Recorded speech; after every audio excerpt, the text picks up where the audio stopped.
শুভ সকাল বন্ধুরা, আশা করি সবাই ভালো আছো আর ভালো থাকো।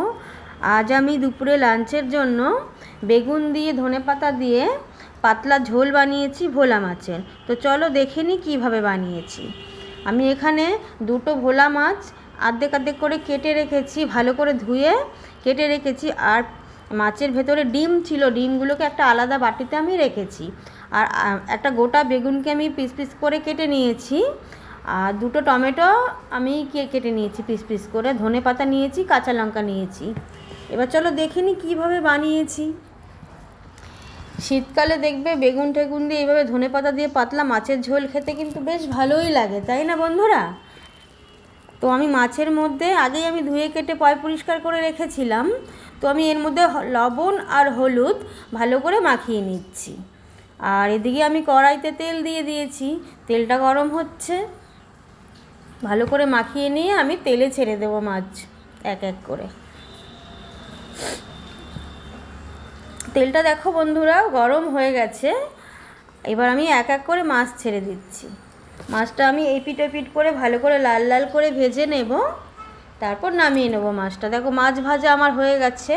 এইভাবে লাল লাল করে ভেজে নিতে হবে, খুব কড়া করবে না, মোটামুটি মিডিয়াম একটা ভাজা রাখলেই হলো, কাঁচা না থাকলেই হলো। কেন কাঁচা মাছ সব মাছ তো আর কাঁচা খাওয়া যায় না, কিছু মাছ ভেজে রান্না করতে হয়, তো কিছু মাছ কাঁচা খেতে হয়। এক একটা মাছ এক এক ধরনেরভাবে রান্না করতে হয়। তো আমি বেগুনগুলোকে আমি তেলের মধ্যে ছেড়ে দিলাম। এর মধ্যে হলুদ আর লবণ অল্প পরিমাণে দিয়ে দিলাম, যাতে কালারটা ভালো হয়, নুনটাও বেগুনে ঢোকে ভালো করে আমি লাল লাল করে ভেজে নেব। বেগুন ভাজা আমার হয়ে গেছে, আমি নামিয়ে নেব। শীতকালে দেখবেন বন্ধুরা নানান ধরনের সবজি দিয়ে মাছের ঝোল খেতে কিন্তু ভালো লাগে, তাই না?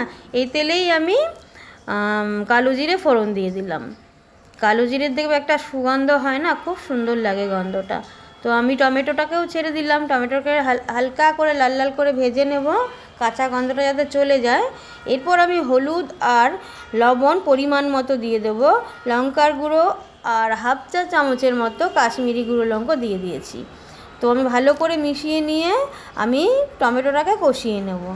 মোটামুটি কষা হয়ে গেলে এবার আমি পরিমাণ মতো জল দিয়ে দেবো, কারণ আমি যেহেতু বলেছি আমি ধনেপাতার ঝোল খাবো, তো আমি দিয়ে দিলাম। আর এর মধ্যে আমি ডিমটা দিয়ে দিলাম, মাছের ভেতরে যে ডিমটা ছিল ডিমটা আমি ঝোলের মধ্যে দিয়ে দিলাম। 4টে কাঁচা লঙ্কা ফেলে দিয়ে দিয়েছি বন্ধুরা, দেখে নাও ভালো করে। আর আমি ঝোলে মাছটা ছেড়ে দিয়ে 10 মিনিট ফুটিয়ে নিচ্ছি। এবার আমি বেগুন দিয়ে দিচ্ছি এক এক করে, কেন বেগুনটা ঠিক নামানোর আগেই দেবে, নাহলে বেগুনটা তো আগেই ভাজা হয়ে গেছে, নাহলে পুরো গলে যাবে। নামানোর আগেই বেগুনটা দিতে হয়। এবার আমি সবার শেষে নামানোর আগে ধনেপাতাটা দিয়ে দিলাম। এবার মাছটা আমি নামিয়ে নেব। দেখো বন্ধুরা আমার মাছ পুরোপুরি কমপ্লিট, ধনেপাতার ঝোল, ভোলা মাছের ঝোল পাতলা। আর আমার এই রেসিপিটি যদি তোমাদের কাছে ভালো লেগে থাকে তো like comment share follow please করে দেবে।